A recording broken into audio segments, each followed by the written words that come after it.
assistance. Thank you very much. I thank the representative of Panama for the statement. I now give the floor to the representative of the Russian Federation.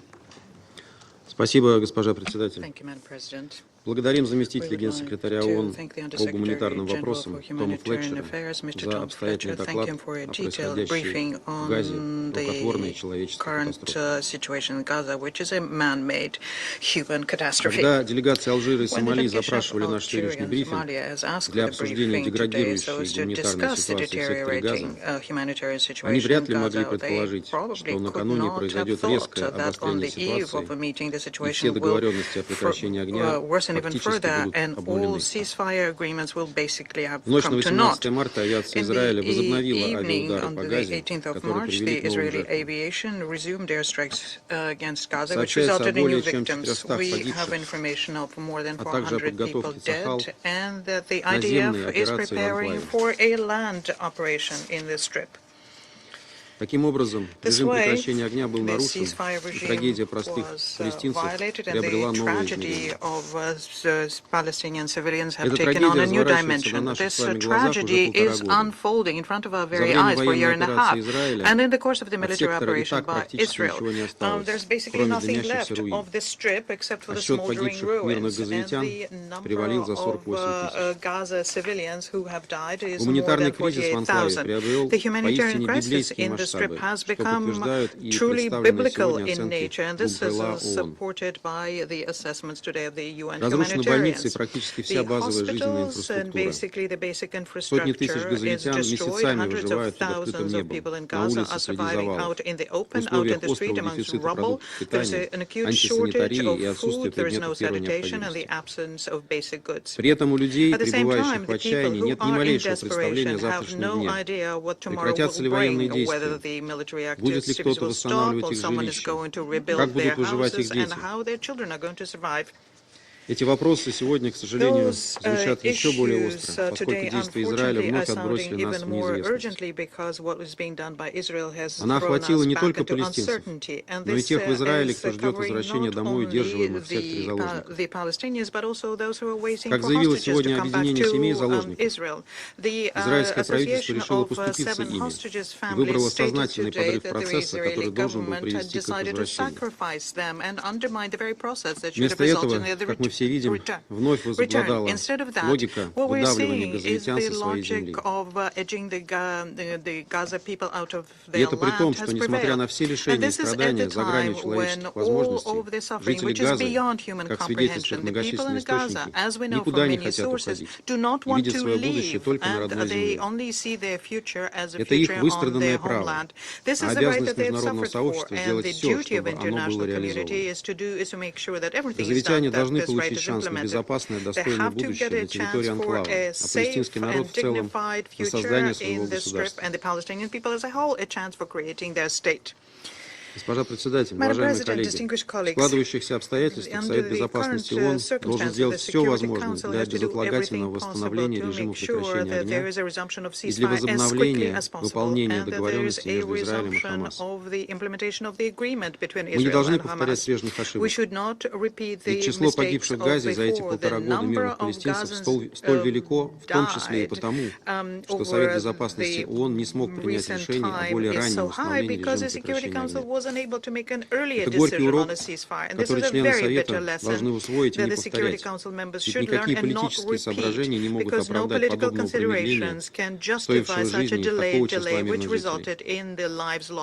В период с 19 января по 2 марта, когда в силу вступили договоренности между Израилем и Хамасом, у населения сектора появился проблеск надежды. Доступ в анклав был разблокирован, гумдеятельность активизировалась, а организации системы ООН воодушевленно отчитывались о наращивании поставок и результатах этого окна возможностей, несмотря на низкие шансы на дальнейшую реализацию сделки. К сожалению, этот проблеск надежды угас так же быстро, как и вспыхнул. Западный Иерусалим снова закрутил гайки. И вот уже как 2 недели жители Газы вновь столкнулись с блокадой, перспектив снятия которой не просматривается. Сегодня же эта блокада стала еще более бесчеловечной. Власти Израиля подвергают обструкции работы международных гуманитарных организаций и агентств, запрещают ввоз любых грузов и коммерческих товаров, обрекая население на еще большие страдания. Насколько мы можем судить, сегодня пункты пропуска были закрыты совсем. Отключение 9 марта от электричества опреснительной станции, о которой уже говорили мои некоторые коллеги, еще один случай откровенного пренебрежения международного гуманитарного права со стороны Западного Иерусалима. Это решение, которое, к слову, не имеет никакого военного смысла, ставит сотни тысяч людей под угрозу смерти из-за того, что они лишены доступа к чистой питьевой воде. Вдумайтесь, на сегодняшний день только каждый 10-й житель анклава может позволить себе чистую питьевую воду. Последствия такой ситуации будут катастрофическими, в том числе и потому, что в таких условиях крайне велик риск масштабного распространения инфекционных заболеваний, а возможности оказания медицинского содействия, как мы видим, в анклаве практически нет. Госпожа председатель, самую серьезную озабоченность вызывает продолжающийся кризис вокруг БОПОР. Откровенная травля агентства и соответствующее решение Кнессета о запрете его функционирования на некой суверенной территории Израиля лишь дополняют картину преднамеренного подрыва гуманитарного реагирования в анклаве. Невозможно оспорить важнейшее значение БОПОР для палестинских беженцев, как и нельзя отрицать тот факт, что именно эта структура ООН продолжает играть безальтернативную роль в предоставлении содействия газовитянам. Вновь заявляем о нашей непоколебимой поддержке БОПОР и напоминаем о роли агентства в процессе ближневосточного регулирования, включая решение одной из проблем окончательного статуса палестинских беженцев.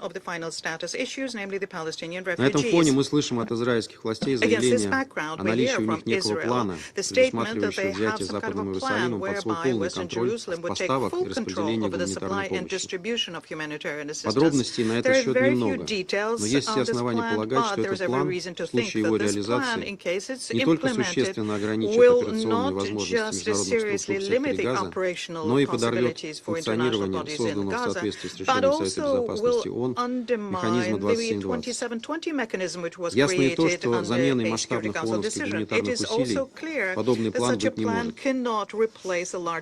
Ситуация еще больше усугубляется тем, что Израиль, как оккупирующая держава, отказывается нести ответственность за обеспечение потребностей населения, находящегося на оккупированной территории. Мы все видим, что такие понятия, как забота о населении или защита гражданских лиц, не значатся среди принципов и методов проведения Сахал военных операций, осуществляемых задействованием тяжелой техники и авиации как в секторе Газа, так и на западном берегу реки Иордан, положение на котором членам Совета Безопасности ООН еще предстоит обсудить в эту пятницу. Гуманитарные структуры ООН доказали, что способны, особенно в условиях прекращения огня, вести результативную работу в анклаве и спасать жизни людей. Их нужно всемерно поддерживать, защищая гуманитарщиков от репрессивных действий со стороны Западного Иерусалима, которые носят исключительно политический характер. Страдания людей не должны использоваться в качестве инструмента ведения войны, шантажа и рычага давления как на Хамас, так и на все международное сообщество. А именно это сейчас и происходит.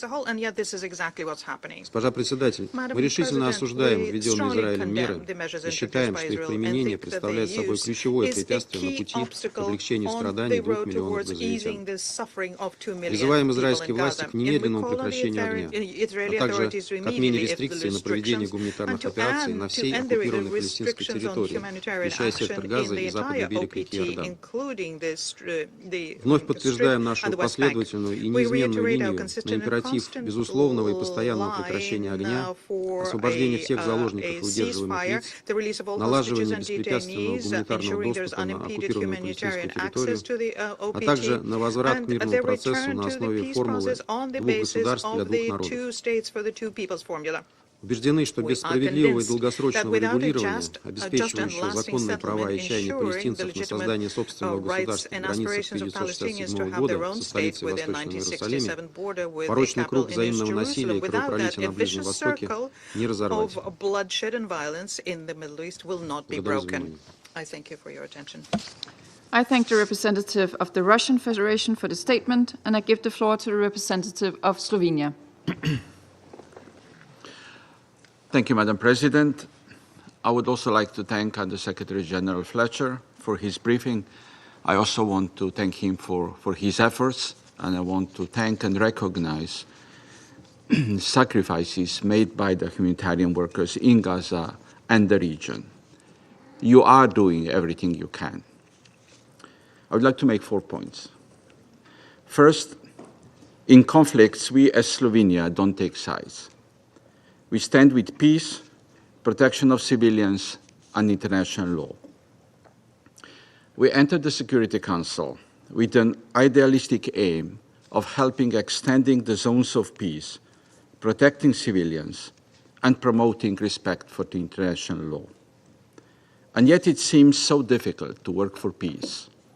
It seems so difficult for warring parties to surrender to peace. Today, Israel resumed hostilities, setting in motion a new wave of strikes and evacuation orders. Hundreds of Palestinians were killed just today, and 2 million of them are facing a new cycle of hardship, destruction, and relentless fear. We condemn these attacks, and we call on Israel to stop them immediately. Second, Slovenia has been supporting calls for the ceasefire time and again, and we continue calling on the parties to return to the agreement made with the support of mediators and guarantors, the United States, Qatar, and Egypt, in line with the Council Resolution 2735. 6 weeks of ceasefire has offered a much-needed relief to the people in Gaza and to the people of Israel, finally reuniting them with hostages. The Council should now be focusing on discussing the plans of rebuilding of basic infrastructure and reconstruction, in line with the vision provided by our Arab partners. This should be the time we launch a process leading to two-state solutions. Instead, we are back to pleading for sparing lives of civilians, Palestinians and hostages, and for allowing food and water deliveries to Gaza. This is wrong in so many levels. Humanitarian aid and access to basic goods and services, including electricity, cannot be politicized. International law is clear, and it must be respected. Crossings to Gaza must be opened. Aid must flow in, and humanitarian operations must run unimpeded. Third, we want to express our extreme concern over the information of plans related to humanitarian space, humanitarian bubbles, or whatever euphemism one likes. We also underline our strong rejection of any plans for a settlement of Palestinians. Fourth, it is roughly a year from the ICJ binding order on provisional measures focused on humanitarian aid, famine, and starvation in the case brought forward by South Africa. It is unacceptable that our conversations are still the same and that Council resolutions and ICJ orders are disregarded. Madam President, to conclude and to summarize, the resumed killing and destructions must end. Aid is not negotiable. It should not be weaponized. We denounce these actions, just as we denounce hostage-taking by Hamas. In Gaza, both Palestinians and hostages are being sacrificed. This vile war should not continue being fought on the shoulders of civilians. This is not only tragic for Palestinians and hostages in Gaza, but also for the credibility and relevance of the Security Council as the body responsible for maintenance of international peace and security. Thank you. I thank the representative of Slovenia for the statement, and I give the floor to the representative of the United Kingdom. Thank you, President. And thank you, USG Fletcher, for your sobering briefing. I also want to thank Algeria and Somalia for calling this meeting, an initiative which the UK fully supports, considering the alarming humanitarian situation. President, this meeting comes at a critical moment. As my Foreign Secretary has said, the civilian casualties from Israeli strikes overnight are appalling. I want to be clear. A return to fighting will only result in the deaths of more Palestinian civilians, Israeli hostages, and IDF soldiers. This conflict cannot be resolved through military means. We want to see the ceasefire re-established as soon as possible. The humanitarian situation in Gaza was already catastrophic. After 17 days, Israel continues to block all aid entering Gaza. Crossing points have been shut off. Bakeries are closing. Hospitals and desalination plants are running on generators that could stop at any moment. This is horrifying and unacceptable. Humanitarian aid should never be used as a political tool. We are calling for the following urgent steps to bring this terrifying situation back from the brink. First, we call for the protection of civilians and for safe, rapid, unimpeded humanitarian access. We call on Israel to fulfill its international obligations and allow for a rapid and unhindered resurgence in the flow of aid. This includes the supply of items such as medical equipment, shelter items, and water and sanitation equipment, essential to meet humanitarian and early recovery needs in Gaza, but which remain restricted. Failure to deliver this not only risks undoing the vital humanitarian progress made during Phase 1 of the ceasefire agreement, it also risks violating international humanitarian law. Second, we urge all parties to return urgently to dialogue and to implement the ceasefire agreement in full, including scaling up aid and releasing the 59 hostages who've been cruelly held by Hamas for over 500 days and have endured unimaginable suffering. For Israel to be secure, these terrorists can have no role in Gaza's future. But cutting off aid and resuming the fighting is not a means to this end. Finally, we reiterate that civilians of Gaza who've suffered so much must be allowed to return to their homes and rebuild their lives. Colleagues, we urge all parties to return to the ceasefire deal and get back to the path of peace. A negotiated two-state solution is the best way to ensure long-term security for both Israelis and Palestinians. I thank you. I thank the representative of the United Kingdom for the statement, and I give the floor to the representative of Greece. Thank you, Madam President, for responding to this urgent meeting request, and to USG Tom Fletcher for his sobering briefing. Colleagues, Middle East currently stands as a turning point, and the long-awaited ceasefire and hostage release agreement in Gaza was a great example of what could be achieved through political will. We are seriously alarmed by the resumption of hostilities in Gaza and the new huge death toll, and we call on all parties to show restraint and resume the ceasefire talks.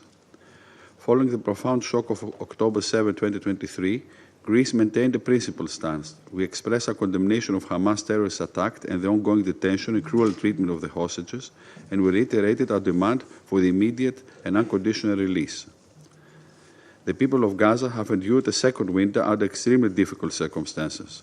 Tom Fletcher today and other briefers who have preceded him in this Council have tried to describe living conditions almost beyond our comprehension. We echo the calls for humanitarian aid to flow back to Gaza immediately and the crossings to open as soon as possible. Reports by OCHA and the World Food Programme of the inability to transport food supplies into Gaza due to the closure of all border crossing points is of utmost concern. The suffering of the civilian population must come to an end. We call on Israel to allow and facilitate the safe, unconditional, massive and unhindered delivery of humanitarian aid at scale and restore access to electricity and water. Protection of civilians and other protected persons, including humanitarian workers, in line with international humanitarian law. Millions are in urgent need of primary health services, education and shelter, as Gaza territory has been reduced to rubble. Thousands of children were left dead, injured, separated from their families, and internally displaced. Hence, the unhindered and continuous flow of aid into all parts of Gaza should remain a priority. UNRWA's role remains pivotal and indispensable. We support all efforts to ensure that humanitarian aid reaches Gaza and have consistently supported the Cypriot-Amalthea maritime corridor and other initiatives in this regard. Within the EU, we took an initiative so that EU member states can assume the treatment of injured and sick children from Gaza. In this context, we welcome 10 children and their families from Gaza who are currently receiving treatment in Greek hospitals. OCHA warnings of increased settler violence across the West Bank is also alarming, as is the displacement of people, the unfolding security situation in Jenin following the intensification of operations and terrorist attacks in the West Bank. Madam President, we need a permanent ceasefire that can pave the way for the release of all remaining hostages and for the reconstruction of Gaza. In this vein, we welcome regional efforts to cohere and out the single plan for the next phase in Gaza, and we stand ready to support and develop these ideas further. The Arab plan put forth by Egypt is a constructive proposal on the table. We are clear that any plan must not have no role for Hamas, must ensure Israel's security, must not displace Palestinians from Gaza. Any scenario of displacements would jeopardize regional stability and security, and it would undermine the prospect of achieving the two-state solution. Reconstruction efforts should also include governance and security arrangements, while ensuring the leading role of an empowered and informed Palestinian Authority in this process, capable of exerting effective governance over the West Bank and Gaza. It should also be ensured that Hamas will be excluded for any planning on the day after in Gaza, and that it will never pose a threat to Israel's security. For this to happen, though, the Palestinian Authority needs to be supported financially and institutionally, and Greece remains committed to providing assistance in this direction. Madam President, the political process must remain as a core objective of our collective efforts. We support the creation of a sovereign Palestinian state on the basis of the two-state solution, according to the relevant Security Council resolutions. I thank you. I thank the representative of Greece for the statement, and I give the floor now to the representative of Pakistan. I thank you, Madam President. First of all, I'd like to extend a warm welcome to our new colleague from France. And we thank Under-Secretary General Tom Fletcher for his very sobering briefing on the humanitarian situation in Gaza and the occupied Palestinian territories. Madam President, we are at another tragic milestone in the war in Gaza and the occupied Palestinian territories. This war and the manner in which the Security Council and the international community respond to the atrocities and actions that have been taken will have a lasting impact on the nature of the world order which we and succeeding generations inherit. 50,000 plus people have been killed in Gaza, 150,000 injured, and 2/3 of them have been women and children. Attacks on hospitals, schools, mosques, civilian centers. Every principle, every article of international law and international humanitarian law have been blatantly violated with impunity. Defying the resolutions of the General Assembly, of the Security Council, of the International Court of Justice. Unless the international community responds with justice to what has happened and is happening in the occupied Palestinian territories, our world order is likely to regress into the barbarism from which the Charter of the United Nations was supposed to rescue us. Madam President, the agreement of 15th January for a ceasefire, for a three-phase ceasefire, offered a sliver of hope for the Palestinian people, for the Israeli people, and for the world community. Phase one of that agreement was implemented, and serious consideration was continuing for the negotiation, elaboration, and implementation of phase 2 and 3 of the agreement as outlined in Resolution 2735 of the Security Council. The Arab and OIC Reconstruction and Peace Plan was under consideration in capitals. It offered a road to peace. But obviously, this glimmer of hope and hope for peace was not to the liking of the extremist leaders who rule Israel today. They see their survival in the continuation of the war. But is this in the interest of the hostages? Is this in the interest of the Israeli people? Is this in the interest of the Palestinians? And is this in the interest of world order? I think the answer is obvious. The first tactic to erode the ceasefire agreement was the imposition of the humanitarian blockade, an attempt to extort concessions beyond the ceasefire agreement of 15th of January. Blocking trucks, cutting off electricity and water, restricting NGOs, preventing access for Muslims to access the holy Al-Aqsa Mosque during the holy month of Ramadan. These are all tactics of the oppressor. And now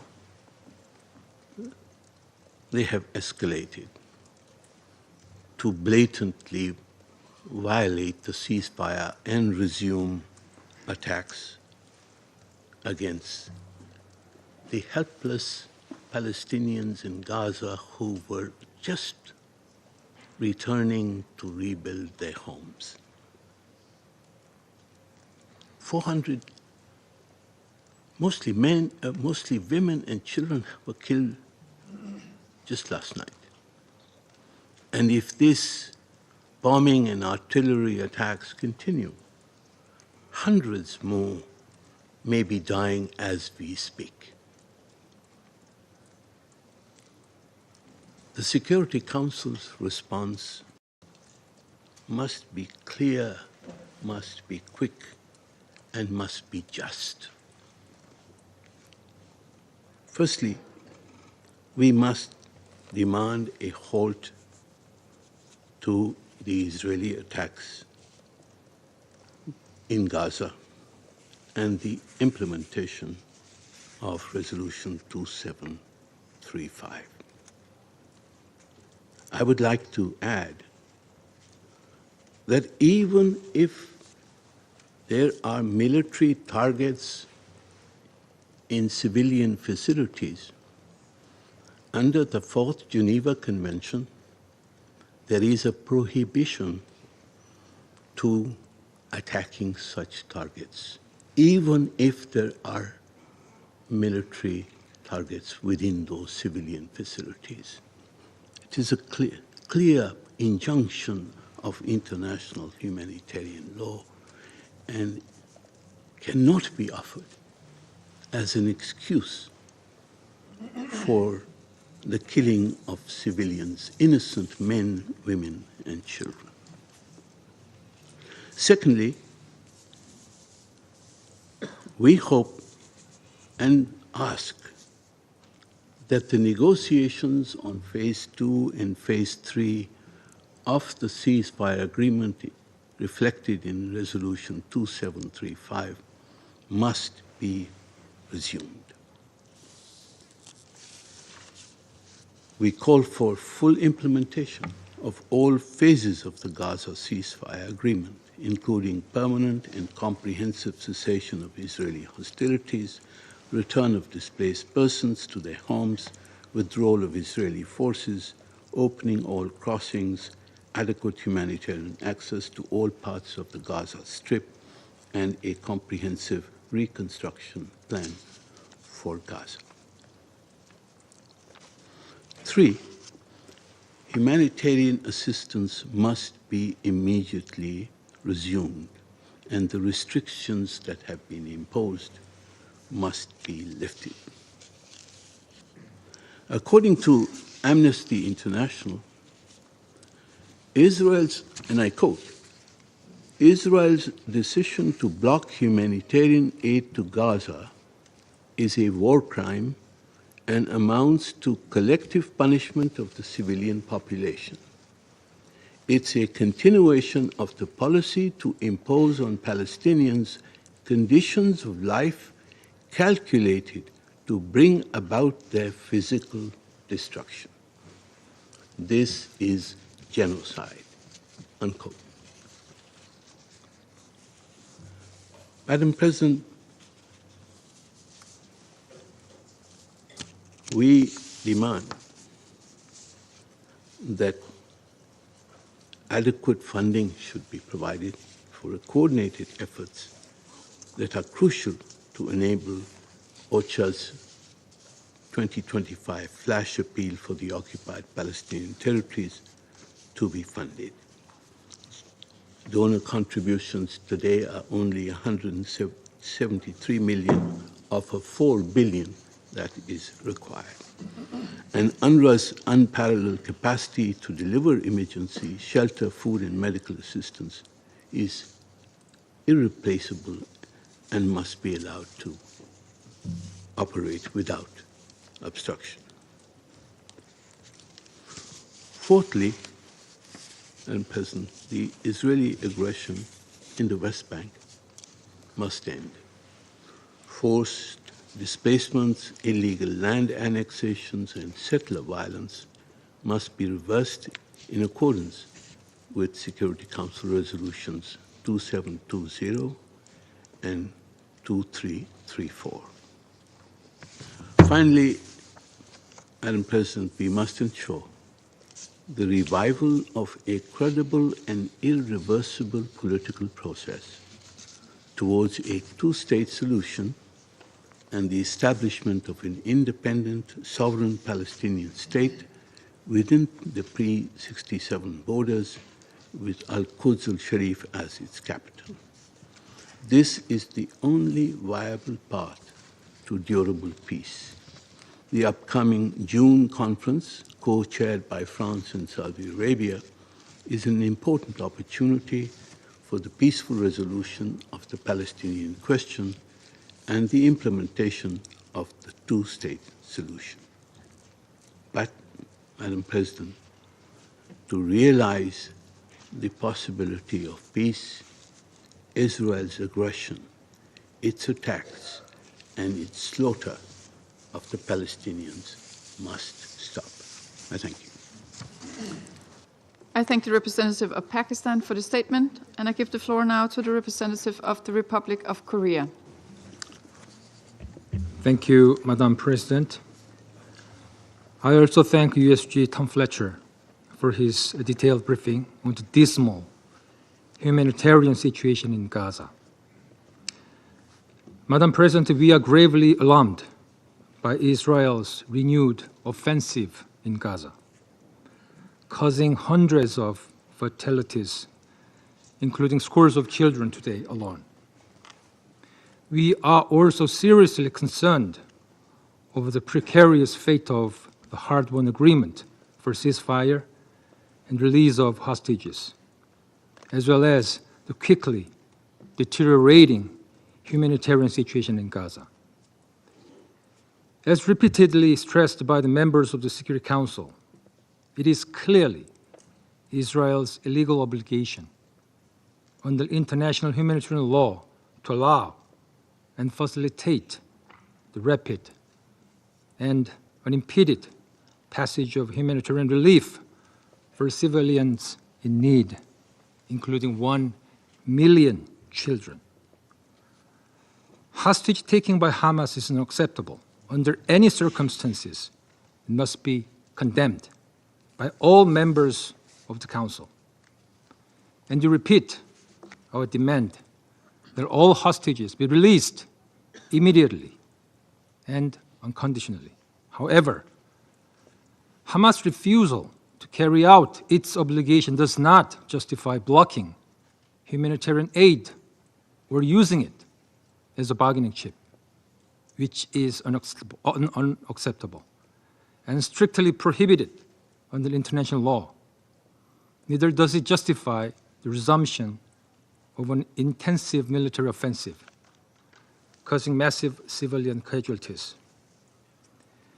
We take note of the horrifying remarks by USG Tom Fletcher during his press briefing last Wednesday, sharing what he witnessed in Gaza in January. And I quote, "I said to my colleagues, why are the dogs so fast? Why are the dogs so fat?" And he said, "Because the dogs are looking for curbs." And you notice that the people are thin for miles and miles and miles, unquote. During the implementation of the first phase of the ceasefire agreement, we witnessed the crucial impact of political will in easing the immense suffering of Palestinian civilians in Gaza. However, once again today, we are seeing and feeling with shock and concern a grim sense of déjà vu in relation to the unfathomable sufferings, insecurity, destruction, and hunger that has haunted civilians in Gaza for more than a year. Madam President, the horrendous terrorist attacks by Hamas on October 7th and Israel's massive military operations resulting in extreme anguish highlight once again the imperative to move toward a just and long-lasting solution to the conflicts between Israel and Palestine. A sober approach based on the acknowledgement of the legitimate rights and concern of both Israelis and Palestinians is the only option for durable peace and stability in the region. We call on Israel to immediately cease the offensive and all parties return to the negotiating table. We hope the mediating countries, including the US, Qatar, and Egypt, exert utmost effort to secure the ceasefire and the release of hostages. We believe that all phases of the ceasefire agreement endorsed by the Council through Resolution 2735 should be implemented in full, leading to the release of all hostages, a permanent end of hostilities, and the swift beginning of reconstruction based on international law. I thank you, Madam President. Thank the representative of the Republic of Korea for the statement, and I give the floor now to the representative of China. Thank you, President. I thank Algeria and Somalia for calling today's meeting, and thank USG Fletcher for the briefing. I also welcome the new PR of France. With the implementation of the ceasefire on January 19, people in Gaza had a long-awaited respite, and humanitarian disaster was relieved to some extent. However, as the first phase of the ceasefire expired on March 1st, the ceasefire agreement failed to enter the second phase. In spite of the strong calls from the international community to extend the Gaza ceasefire, and the strong desire of the Gaza population for the resumption of peace and tranquility, the situation has moved in opposite direction. On March 2nd, Israel announced the decision to halt the entry of humanitarian aid to Gaza. On March 9th, it cut off the supply of power to Gaza. Just yesterday, Israel launched large-scale airstrikes on Gaza, causing hundreds of civilian casualties. China regrets the harm done to the hard-won ceasefire and is gravely concerned about Israel's resumption of hostilities in Gaza. We strongly condemn this. We strongly urge the abandonment of the force logic of supremacy of force. Military means is not the way to solve the Palestine-Israel question. The stark contrast between 15 months of bloody conflict and 42 days of ceasefire clearly shows that indiscriminate use of force is not the right way to bring back hostages, and may even put them at greater risks. China urges Israel to renounce its obsession with the use of force, immediately cease military operations in Gaza, and stop the collective punishment of the Gazan civilians. We strongly demand a permanent ceasefire in Gaza. The ceasefire agreement was reached. As such, it should be fully and seriously implemented in good faith, and no attempt should be made to alter or undermine it midway. China calls on the parties to implement the ceasefire agreement fully and continuously, and expects the ceasefire guarantors to adopt a fair and responsible approach to facilitate the continuous implementation of the three-phase agreement and ensure the realization of a permanent ceasefire in Gaza. We strongly oppose the weaponization and politicization of humanitarian aid. As of today, for 70 consecutive days, no humanitarian supplies were allowed into Gaza, and the loss of power disabled a desalinization plant, worsening the water shortage crisis. The use of humanitarian aid as a bargaining chip is a violation of international law, especially international humanitarian law. China condemns such practice. We urge Israel to fulfill its obligations as occupier under international humanitarian law and immediately restore full humanitarian access to Gaza. We strongly call for the reinvigoration of the political prospects of the two-state solution. The implementation of the two-state solution is the only viable way to resolve the question of Palestine, Gaza, and the West Bank, including East Jerusalem, are all inseparable parts of the Palestinian state. We support the Gaza Recovery and Reconstruction Plan jointly initiated by Egypt and other Arab states, and support an early launch of reconstruction underpinned by the principle of Palestinians governing Palestine, whereby the Palestinian people can rebuild their homes in their own territory. The international community should step up its efforts to advance the political process of the two-state solution and provide necessary support to this end. President, for some time now, we have witnessed a dangerous sign in the Middle East. As the international rule of law and international order are violated and undermined, the law of the jungle seems to reign. It is worrisome and a cause for concern. The Security Council, as the primary body for maintaining international peace and security, should put a timely end to such chaos.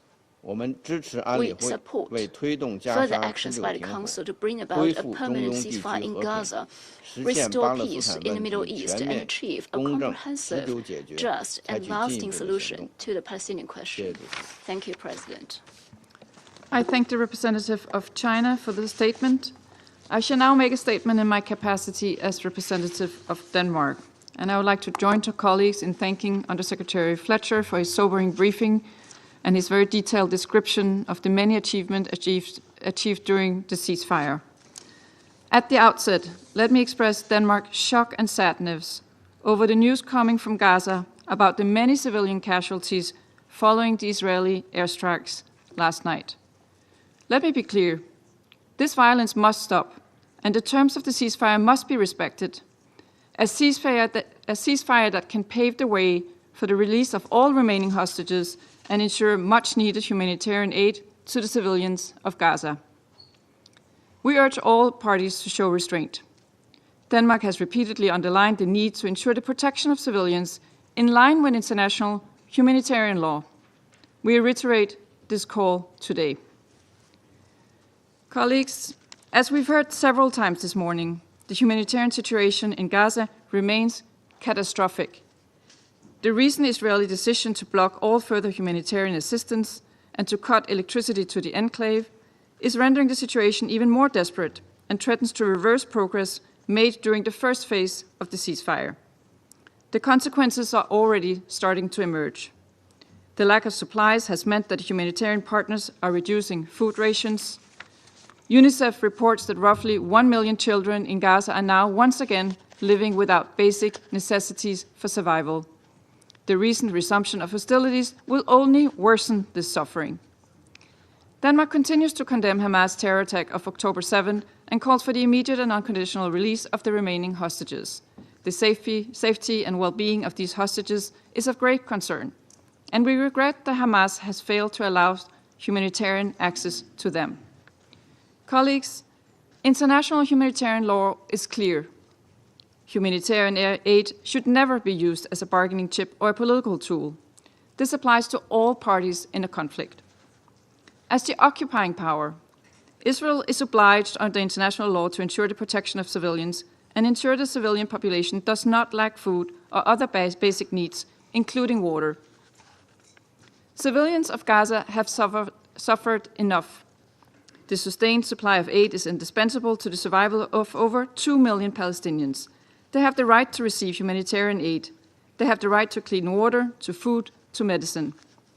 We call on the government of Israel to abide by its obligations under international law to ensure full, rapid, safe and unhindered provisions of humanitarian assistance to the population in Gaza, and to ensure the protection of civilians and other protected persons, including humanitarian workers, in line with international humanitarian law.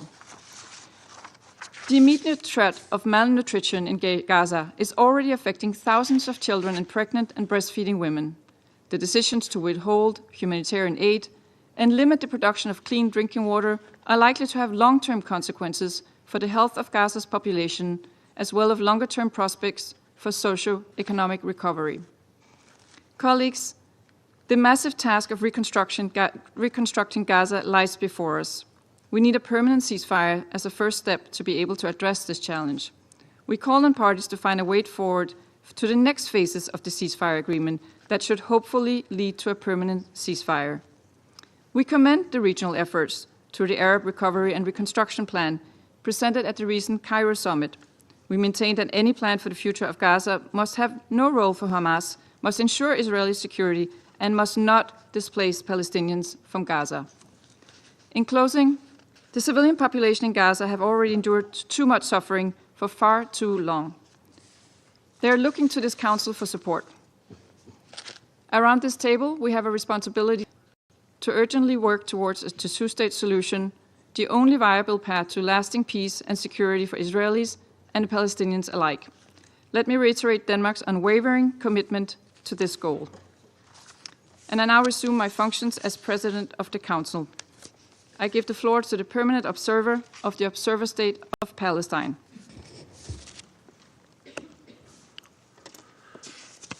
Madam President, allow me at the outset to thank you for the convening of this urgent meeting at this critical time, and to thank Algeria and Somalia for requesting it on behalf of the Arab group, as well as China, France, Guyana, Pakistan, Slovenia, and the United Kingdom for their support to this request. Allow me also to thank Under-Secretary General Tom Fletcher, who has recently visited Gaza and the region, for his relentless efforts and for his sobering and alarming briefing. Madam President, this meeting was originally requested to discuss Israel's weaponization of humanitarian aid for collective punishment purposes, with Israeli leaders confessing to it publicly. They're not denying it or claiming, as they have done in the past, that hundreds and sometimes thousands of truckloads of humanitarian aid is in Gaza Strip. This time now, they made the decision to weaponize it, to use it, to stop it publicly. They're not denying it. No longer feeling the need to even keep up pretenses. We were supposed to gather here to discuss how an entire civilian population who had survived a genocide and with still immense needs was yet again confronted with fuel and electricity being cut off, leading to the shutdown of essential water and sewage treatment facilities, worsening the already dire humanitarian conditions in Gaza, so-called evacuation orders to advance, forcible displacement, and all this coupled with the hermetic siege denying the entire civilian Palestinian population life-saving aid since the beginning of the month. Now, we gather here after a series of deadly Israeli attacks that killed last night alone hundreds of Palestinians. Current reports indicating over 400 killed and nearly 600 injured in the span of few hours during the night last night, reminiscent of the criminal bombardments our people endured for over 15 months. The same images are back to haunt us. Small children on Garnia's little siblings, injured and disoriented, trying to comfort and reassure each other. Entire families killed, children, mothers, fathers, searching for their loved ones under the rubble, not knowing if they are dead or alive. Bombardments, death, devastation, fire, and fear are yet again spreading throughout the Gaza Strip. And this is all happening during the Muslim holy month of Ramadan, 1 year after the councils chose this same period, given its significance, to call for the first time for a ceasefire to hold the genocide and stem unimaginable human suffering. In our tradition, nobody would fight during the month of Ramadan. This is from the beginning of time. But yet, the criminals, cruel, selfish leaders of the government of Israel, of the occupying authorities, do these things in spite of traditions and respect for religion and humanity. Madam President, Palestinians are being killed indiscriminately, are being denied humanitarian aid indiscriminately, are being maimed and detained indiscriminately. We condemn these crimes in the strongest possible terms. This can never be justified and must stop immediately. Must stop immediately. And I agree with you, Madam President, when you said that you have a responsibility around the table to act. You are the Security Council. Act. Stop this criminal action. Stop them from denying our people food in the month of Ramadan and water and the hospitals to operate. Act. You have resolutions. Act. You have power. Act. Or, as my friend, the ambassador of Slovenia said, you become irrelevant.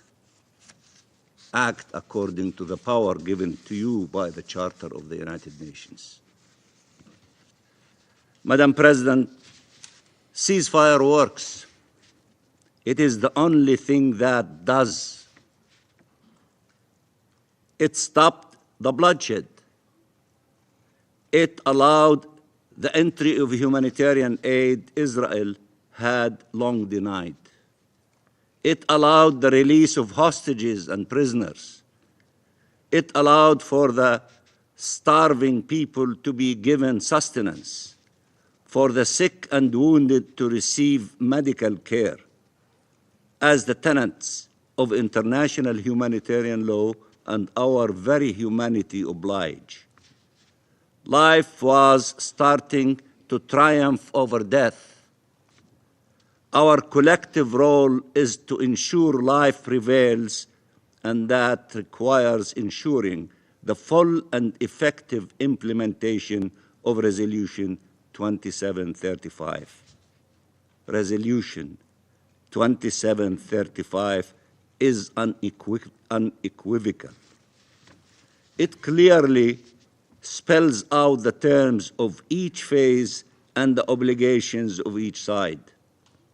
It also clearly states in relations to Phase 2, which includes release of hostages and full withdrawal of Israeli occupation forces from Gaza, that the ceasefire will continue as long as negotiations continue. And negotiations will keep going until all the agreements are reached and Phase 2 is able to begin. There should not be unilateral, self-serving, and irresponsible decisions to execute breaking the ceasefire. While the Trump administration has prioritized the release of hostages, it is evident that Netanyahu's concern for his political selfish survival far outweighs his concern for the survival of the hostages. Madam President, the resolution is also clear in rejecting any attempt at demographic or territorial change in the Gaza Strip, including any actions that reduce the territory of Gaza, a goal Israel continues to pursue as mass forcible displacement and annexation remain its primary aims throughout the occupied Palestinian territory. The resolution also reiterates the Council's unwavering commitment to the vision of the two-state solution where two democratic states, Israel and Palestine, live side by side in peace within secure and recognized borders, consistent with international law and relevant UN resolutions, and stresses the importance of unifying the Gaza Strip with the West Bank under the Palestinian Authority. This is the only way forward. This is the only way forward. Sustaining the ceasefire, implementing it in full, and transforming it into a clear and immediate pathway to Palestinian independence and ceasefire for all. Act now. You can act, not to allow the ceasefire to be broken, not to allow the starvation of the Palestinian people. Act now. Madam President, the State of Palestine and Arab countries, with the support of many around the world, have exerted every effort to ensure that Gaza in particular and Palestine as a whole are set on a different trajectory towards life and liberty, to change the reality our people has been for too long endured, and to change forever and for the better our region, for the benefit of all states and all peoples. A clear vision accompanied with a solid plan was endorsed by the Arab Summit and supported by the OIC ministerial meeting and has been welcomed worldwide, and many of you in your statement referred to your support to what was adopted in the Arab Summit conference. A small ray of hope was appearing on the dawn of the possibility of changing the tragedy in the Middle East to something that is different and promising. And perhaps that's why the criminal extremist leaders of Israel who do not want to allow this ray of possibility to flourish, they did what they did last night in order to destroy the efforts of all of us to open the door of peace. They are trying to close that door and to open the door of war and destruction and killing people. These efforts should be supported. The efforts of the Arabs, the OIC, and all of you that you've referred to should be supported, not compromised and sabotaged. They offer the only viable path away from conflict and towards peace. They have transformative power. Allow them to flourish. Allow them to become the new reality. Don't allow the other option of war and destruction and taking away lives, especially of children and women. Peace saves lives. War takes lives. Act. Choose peace. We, Palestine and Arab countries, are acting responsibly and with resolve to end this conflict once and for all. We are acting responsibly and with resolve to end this conflict once and for all. We will spare no effort, and we need all the help we can get. Help us. Act. We want peace. We have a plan. We have an alternative. We have options. It is crystal clear. Help us. Act with us to make peace is the option of the world, and make war not acceptable and need to be stopped, and ceasefire to prevail. This starts with supporting the Arab plan for reconstruction which many of you refer to, supporting the Palestinian government's assumption of its responsibilities throughout the occupied Palestinian territory, the deployment of a UN-mandated mission throughout the occupied Palestinian territory, achieving a complete, comprehensive, and permanent ceasefire, and supporting an end of the occupation, Palestinian independence, implementing the two-state solution, and achieving shared peace and security. This is a historical moment where everyone must choose where they stand and what vision they want to see prevail. The next few days are decisive and can either set us on the right path or the wrong one, with huge implications for the region and the world. Help us in these few days to have the ceasefire in place, not the continuation of war. Life must prevail.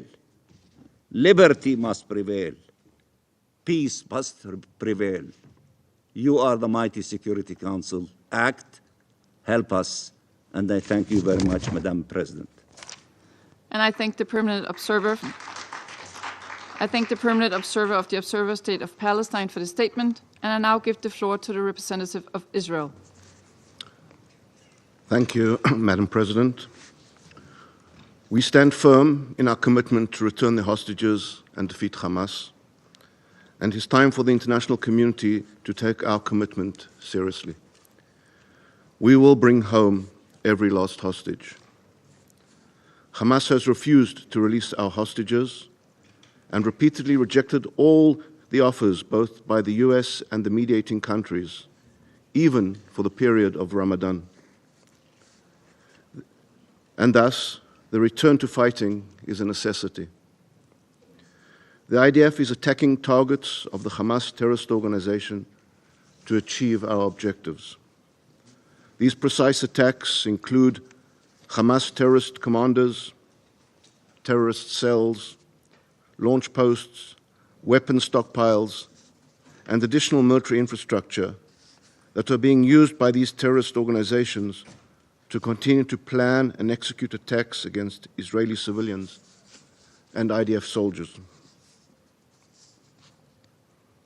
However, we are drawn into a discussion today not to alleviate suffering, not to seek truth, but to indulge the political agenda of certain members of this Council, those who wield humanitarian rhetoric and feigned concern as a weapon, turning a blind eye to the primary cause of suffering in Gaza, the Hamas terrorist organization, which continues to hold 59 innocent hostages. For those truly concerned about humanitarian crises, there is one that should be paramount: the hostages still held in Hamas's brutal captivity. Men, women, children, the elderly, innocents ripped from their homes and subjected to horrors beyond comprehension. Many are already believed to be dead, while others continue to be tormented day after day. For over a year and 4 months, they have been deprived of sunlight, medical care, the comfort of their family's embrace. Their conditions are unknown, their treatment unimaginable. This is the most urgent humanitarian crisis, and yet those who claim to be the loudest voices for human rights have somehow lost their voices on this matter. So let us be clear: any discussion of humanitarian suffering that does not begin with the hostage release is not an honest discussion. For months, Israel took unprecedented steps to facilitate humanitarian aid into Gaza. Israel's war is against Hamas, not Gaza's civilians. And yet, despite our efforts, Hamas refuses every opportunity for peace. It refuses to release the hostages. Over a 6-week period between January and February alone, Israel facilitated the entry of an unprecedented amount of humanitarian aid into Gaza, over 25,000 aid trucks, averaging more than 4,200 trucks per week. These trucks carried food, medical supplies, and essential goods. This is not speculation, not political rhetoric. This is in fact documented, verifiable, and confirmed by the organizations distributing and supplying the aid. In addition to the thousands of aid trucks, bakeries are operational across Gaza, producing millions of loaves of bread daily. In northern Gaza alone, increased fuel deliveries resulted in a 40% increase in bakery output. The slander that the people of Gaza are currently starving is quite simply untrue. Fuel and gas deliveries also continued over this period. Nearly 1,000 fuel tankers entered Gaza, including 275 to the north. Claims that the electricity cutoff has plunged Gaza into humanitarian collapse are greatly exaggerated, particularly regarding water infrastructure. Water pipes and sewage repair materials were sent to northern Gaza, ensuring that infrastructure remains functional. During the same 6-week period, over 840,000 tents were delivered. This was a massive logistical undertaking supported by international partners and facilitated by Israel. Madam President, let us be very clear. If there is suffering in Gaza, it is not because of a lack of aid. It is because Hamas has hijacked an entire civilian population for its own violent ends. Hamas diverts food, Hamas hoards fuel, Hamas transforms hospitals, schools, and UN facilities into command centers, ensuring that even in the presence of humanitarian aid, suffering persists. But somehow, in the debates of this Council, Hamas is an afterthought, a footnote, a mere inconvenience in the preferred narrative. And so, instead of asking why Hamas continues to prolong this war, instead of asking why Hamas rejected a ceasefire extension that would have freed civilians from suffering, instead of asking why Hamas holds hostages in horrific conditions, instead of asking these questions, certain members choose instead to malign Israel, the only party in this conflict undertaking their humanitarian obligations and taking steps to meet them. Israel will not be lectured by those who exploit human suffering for political gain. If this Council wishes to address suffering, then it must demand the immediate and unconditional release of the hostages. There can be no progress until this occurs. There can be no relenting against the evil that we face. The massive amounts of humanitarian aid which Israel coordinated and facilitated, at least those amounts not seized by Hamas, have reached every segment of Gaza's population, with one tragic exception, the hostages. While Gazan civilians benefit from food, medicine, shelter, and support, these innocent individuals languish in conditions that defy human comprehension, a stark reminder of the vast moral inequivalence between Israel and Hamas. The release of the hostages is the first, the most urgent, the most fundamental step towards ending this war. The people of Gaza deserve a future free from Hamas and the pain that they wrought. The innocent Israelis wasting away in Hamas's tunnel network must once again feel the sun on their faces and embrace their loved ones. This is the only true path to peace. I thank you, Madam President. I thank the representative of Israel for the statement. I now give the floor to His Excellency Mr. Majid Abdulaziz, Permanent Observer of the League of Arab States to the United Nations. شكرا سيدة الرئيسة. يسعدني أن ألقي هذا البيان اليوم. I'm honored to make this statement today on behalf of the League of Arab States and its member states. I would like to begin by expressing our appreciation for your excellent stewardship of the work of the Council and for positively responding to the request by the Arab Group, the League of Arab States and other member states to hold this meeting to promote international work through the Council to address Israel's resumption of its brutal military bombardment of Gaza and for the continued deterioration of the humanitarian situation in the Gaza Strip due to the continued restrictions by Israel on the entry of humanitarian assistance in the continuation of the policy of starvation and forced thirst that is internationally prohibited. We would like to express our appreciation to USG Fletcher for the important briefing and the constructive suggestions. سبق أن أكدت القمة العربية في إعلان البحرين في 16 مايو 2024 وعودت القمة التأكيد في بيان القاهرة الصادر عن القمة العربية غير العادية التي عقدت تحت شعار قمة فلسطين في 4 مارس 2025 على إدانة سياسات التجويع والأرض المحروقة الهادفة لإجبار الشعب الفلسطيني على الرحيل من أرضه. وشددت قمة القاهرة على إدانة القرار الصادر مؤخرا عن الحكومة الإسرائيلية بوقف إدخال المساعدات الإنسانية لقطاع غزة وغلق المعابر المستخدمة في أعمال الإغاثة. كما قررت القمة رفض استخدام إسرائيل لسلاح الحصار وتجويع المدنيين لمحاولة تحقيق أغراض سياسية. كما شددت على الأولوية القصوى لاستكمال تنفيذ اتفاق وقف إطلاق النار لمرحلتيه الثانية والثالثة.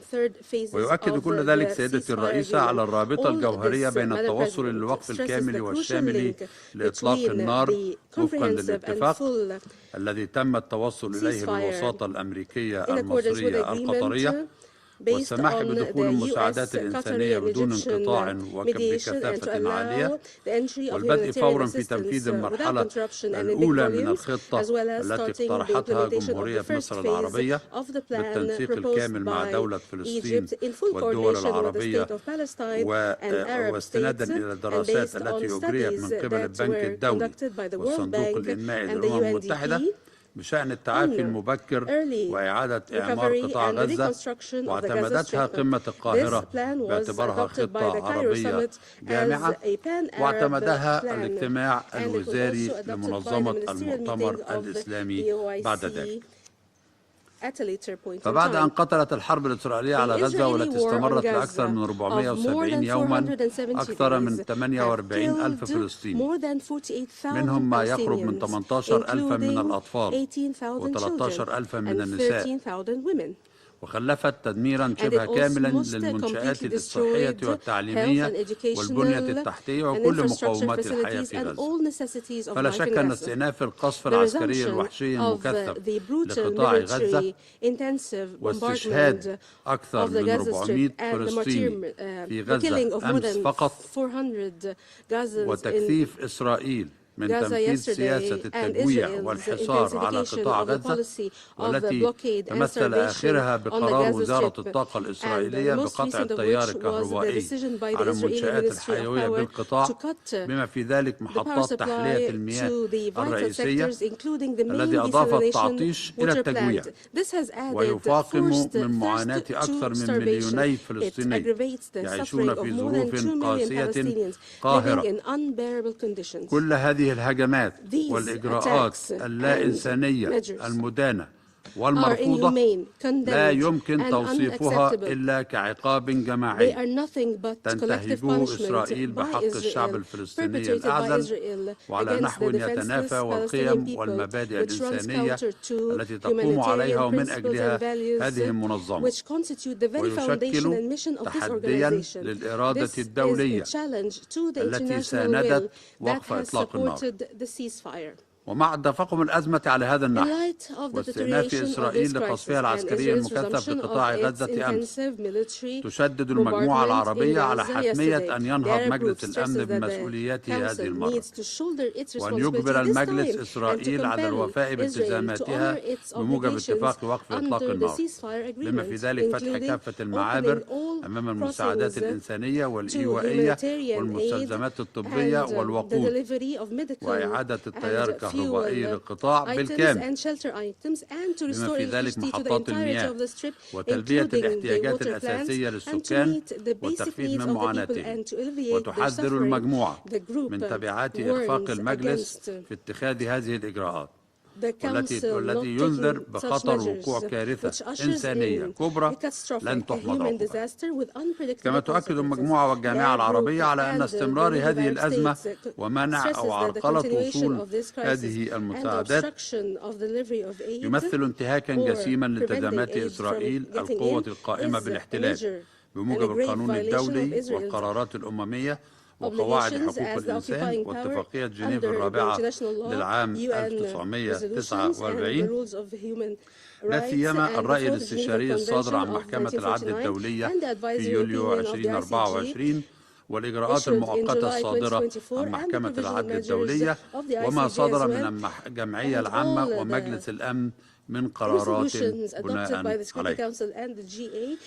كما تؤكد المجموعة والجامعة العربية على ضرورة تفعيل مجلس الأمن لآليات الرقابة الدولية لضمان وصول المساعدات بشكل آمن ومستدام إلى جميع الفلسطينيين المحتاجين، وعلى ضرورة تعزيز الجهود الدولية لضمان حماية المدنيين الفلسطينيين وتلبية احتياجاتهم الأساسية بشكل فوري وفاعل. وتؤكد في هذا الإطار على مركزية الدور الإنساني الذي تطلع به وكالة الأونروا في غزة والذي لا يمكن استبداله بأي جهة أخرى، وتشدد على أهمية ضمان استمرارها في تأدية خدماتها الحيوية للاجئين الفلسطينيين وفق تكليفها الأممي. السيدة الرئيسة، تشيد المجموعة العربية بالجهود المضنية التي قادتها مصر وقطر والولايات المتحدة في التوصل إلى اتفاق وقف إطلاق النار في غزة، بما في ذلك إطلاق سراح الرهائن والمحتجزين. وتؤكد على ضرورة ممارسة مجلس الأمن أقصى الضغط على إسرائيل لوقف عدوانها العسكري الذي استأنفته بالأمس ولاستكمال تنفيذ اتفاق وقف إطلاق النار بما يشمل مرحلته الثانية والثالثة وجميع بنوده الأخرى، وبما يؤدي إلى التوصل إلى الوقف الدائم للعدوان على غزة وانسحاب إسرائيل كليا من القطاع وتسيير عودة أهالي غزة إلى مناطق سكنهم بما في ذلك شمال القطاع، تماشيا مع قرارات مجلس الأمن وأبرزها القرار 2735. وتؤكد المجموعة والجامعة على أهمية البناء على هذه الجهود من أجل الشروع في تنفيذ الخطة العربية للتعافي المبكر وإعادة إعمار غزة، كما نثني على جهود مصر ودولة فلسطين في التحضير لعقد مؤتمر دولي حول إعادة الإعمار بالتعاون مع الأمم المتحدة والذي ستستضيفه القاهرة في المستقبل القريب. ونحث الشركاء في المجتمع الدولي والمؤسسات المالية الدولية على توفير كل الدعم السياسي والمالي لضمان تنفيذ هذه الخطة الطموحة وبالأيادي الفلسطينية بغية إعادة تأهيل القطاع وإعماره بالسرعة المنشودة. كما نشدد معا على أهمية تزامن تنفيذ هذه الخطة مع إطلاق جهد دولي فاعل يهدف إلى تحقيق السلام الدائم بما يحفظ الحقوق الكاملة للشعب الفلسطيني ويحقق تطلعاته المشروعة لإقامة دولته المستقلة وانضمامها كعضو كامل بالأمم المتحدة بما في ذلك السعي الدولي لإنجاح المؤتمر الدولي الذي سيعقد بالأمم المتحدة في يونيو 2025 تحت الرئاسة السعودية الفرنسية ضمن جهود مبادرة حل الدولتين التي تلقى دعما دوليا متزايدا كل يوم. ختاما، السيدة الرئيسة، تجدد المجموعة العربية وجامعة الدول العربية التأكيد على تضامنها الكامل مع الشعب الفلسطيني وعلى دعمها القوي لصموده التاريخي على أرضه وتمسكه بها ورفضه التهجير منها. وتؤكد على أن استمرار العمليات العسكرية والحصار والتجويع والتعطيش والإجراءات القمعية التي تقترفها إسرائيل لن يؤدي إلا إلى مزيد من التدهور في الأوضاع الإنسانية والأمنية مما يهدد أمن المنطقة بأسرها. ونجدد تأكيدنا على أن الحل الوحيد لهذا الصراع يكمن في إنهاء الاحتلال الإسرائيلي وضمان حق الشعب الفلسطيني في تقرير المصير وإقامته لدولته المستقلة ذات السيادة وعاصمتها القدس الشرقية على أساس حل الدولتين ومبادرة السلام العربية وانضمام دولة فلسطين كعضو كامل العضوية في الأمم المتحدة. شكرا سيدتي الرئيسة. I thank His Excellency Mr. Abdulaziz for the statement. The representative of the United States has asked for the floor to make a further statement. I give them the floor. Thank you, Madam President. I couldn't help but notice that some of the behavior during this meeting, including departing from the chamber and leaving a seat vacant while the representative of Israel was speaking under Rule 37, is inconsistent with the decorum that we expect in this chamber, and I just wanted to register that. I thank you. And I thank the United States, the representative of the United States, for the statement. There are no more names inscribed on the list of speakers. The meeting is adjourned.